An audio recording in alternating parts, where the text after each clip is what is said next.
Have you heard about that one guy who accidentally discovered a real-life infinite money glitch? Yeah, not in GTA, not in Monopoly, in real life.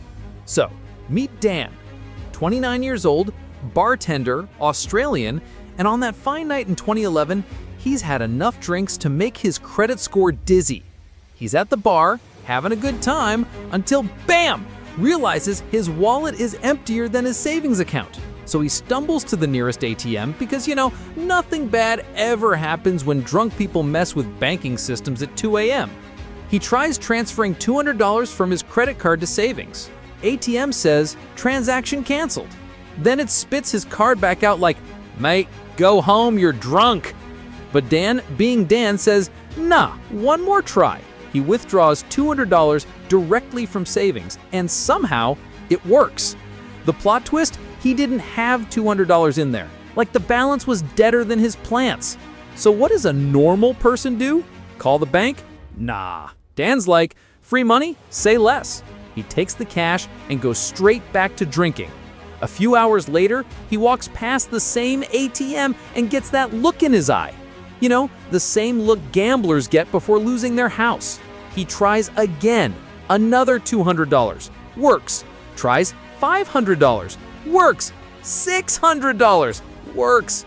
At this point, Dan's realizing he just found the real-life cheat code.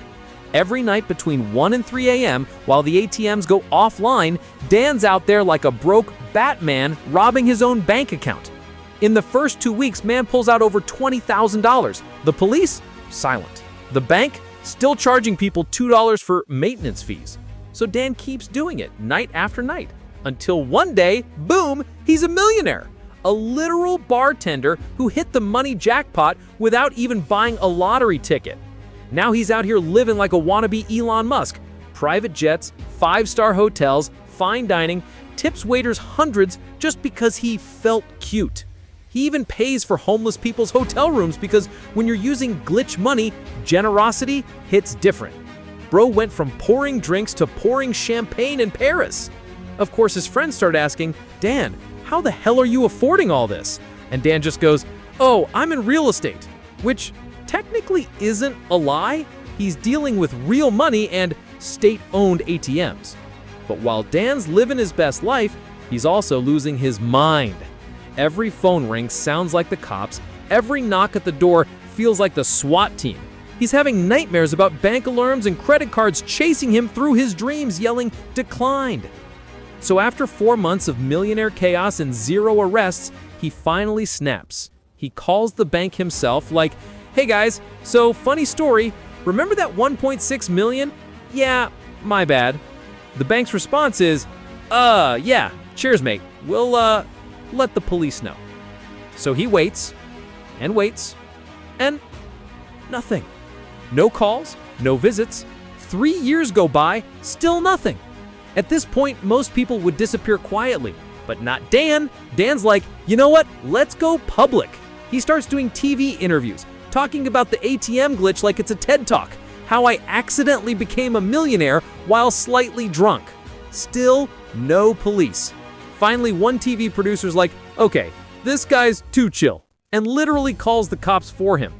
Turns out, the bank never even reported him in the first place. If he just shut up, he would have gotten away with it forever. But no, our boy wanted closure and screen time. So, he gets arrested. At the trial, not even the prosecutors or the bank itself can explain what the hell happened. Like their system glitched so hard, even the tech guys are like, yeah bro, we got nothing. So, the judge gives him 1 year in prison. 1 year! 12 months! Honestly, that's better ROI than most crypto investors ever got. Want the brutally honest lesson? If you ever find a money glitch, don't confess, don't brag, just don't be Dan.